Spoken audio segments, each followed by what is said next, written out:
வரக்கூடிய நாட்கள்ல குற்றாலம் மற்றும் தீர்ப்பரப்பு அருவிகள்ல நீர் பெருக்கெடுப்பதற்கான சாதக சூழல் காணப்படுது.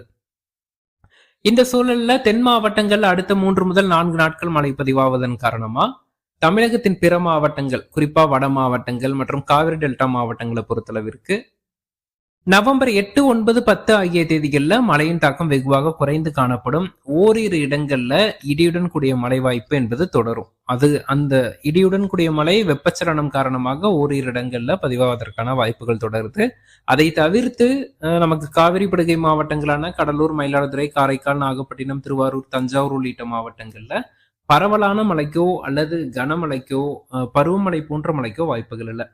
இந்த இடைவெளியை பயன்படுத்தி விவசாயிகள் அனைத்து விதமான வேளாண்மை பணிகளையும் மேற்கொள்ளலாம். குறிப்பாக அறுவடை பணிகளை முடித்துவிட்டு பூச்சி கட்டுப்பாடு, களை கட்டுப்பாடு, உரமிடுதல் போன்ற பணிகளை திட்டமிட்டிருக்கக்கூடிய விவசாயிகள் வரக்கூடிய அடுத்த 3 நாட்களை பயன்படுத்தி